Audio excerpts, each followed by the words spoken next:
प्रभु को, मेरे ईश्वर को मुझे याद करना चाहिए। मेरे गुरु से मुझे कहना चाहिए कि हे गुरु, आप मेरे गुरु हैं, मेरा मार्गदर्शन कीजिए, क्योंकि गुरु का कार्य होता है अंधकार से प्रकाश की तरफ लेकर के जाना। एक बार की बात है, माता पार्वती फूल तोड़ने जा रही हैं। उसी बीच नारद मुनि जा रहे हैं उसी रास्ते से और कहते हैं कि मैया, माता, एक प्रश्न पूछना था आपसे। माता सती ने या माता पार्वती ने कहा कि नारद बोलिए, क्या बात है।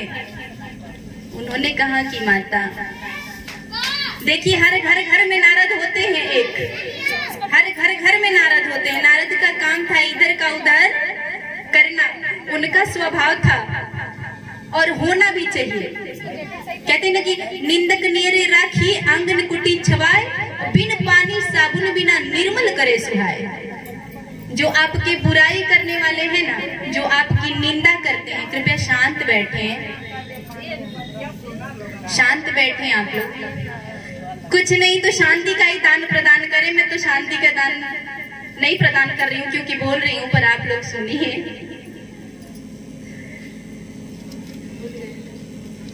तो नारद मुनि ने कहा कि माता पार्वती, माता आप एक प्रश्न पूछना चाहते हैं हम आपसे, आप हमको उस प्रश्न का उत्तर दे दीजिए।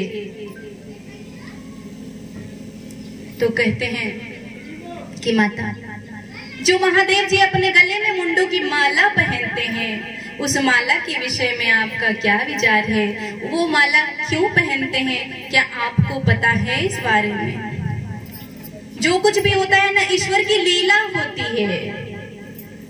माँ सरस्वती का जिह्वा पे वास होना, कभी कभी होता है ना कि मुख पे जो है सरस्वती का वास होता है। 24 घंटे में एक बार मुंह पे सरस्वती का वास होता है। पहले के लोग बोला करते थे कि गधे को भी हो बुलाओ।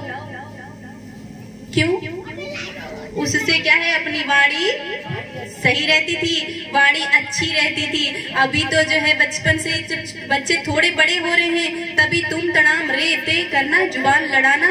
और अगर बेटियां अपने ससुराल जाती हैं तो पता चलता है कि लड़ाई तीसरे दिन होने लगती है और चौथे दिन फोन आ जाता है। सबसे बड़ी तो कमी यही हो गई है, जो ये फोन है ना, फोन तुरंत मेरी मम्मी जी ने ऐसे बोला, मेरे पापा जी ने ऐसे बोला। तब माता ने कहा कि नहीं नारद मुनि, मुझे तो पता नहीं है, चलिए मैं आज महादेव जी से पूछती हूँ। जाती हैं, पूछती हैं कि स्वामी, आज तक आपने मुझे ये राज नहीं बताया कि आपने गले में मुंडों की माला क्यों पहन रखी है। महादेव जी कहते हैं कि देवी, ये कथा बड़ी लंबी है, पर इस माला का जो राज है वो ये है कि मैंने मुंडों की माला, 108 मुंडों की माला, आपके ही जितने जन्म हुए हैं उन सारे जन्मों के मुंडों की माला मैंने पहन रखी है।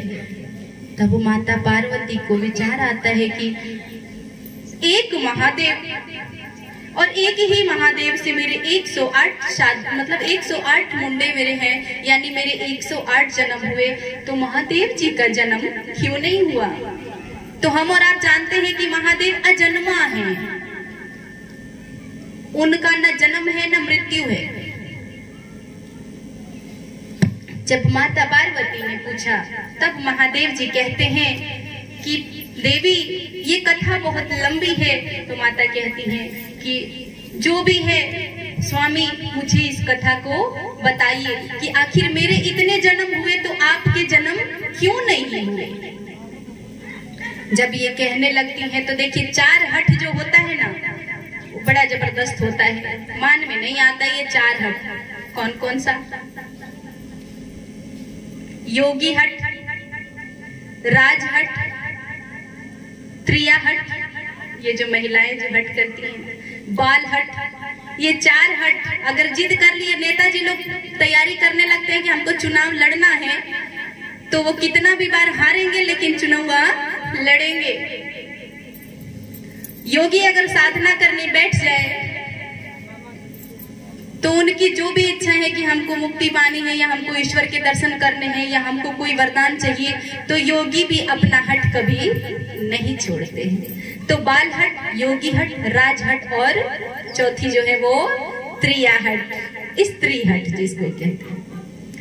माता भी वही हट लेके बैठ जाती है कि स्वामी मुझे इस कथा को बताइए। तब महादेव जी ने कहा कि देवी आपकी बात टालने का भी कोई फायदा नहीं है, क्योंकि जो आप बोल रही है वही बोलेंगी, तो चलिए हम आपको कथा सुनाते हैं। जब कथा सुनाना प्रारंभ करने वाले रहते हैं, यही अमरनाथ गुफा जो है जहाँ पे जाते हैं हम लोग दर्शन करने के लिए, सब लोग जाते हैं, उसी गुफा में जाते हैं और माता पार्वती को कथा सुनाने के लिए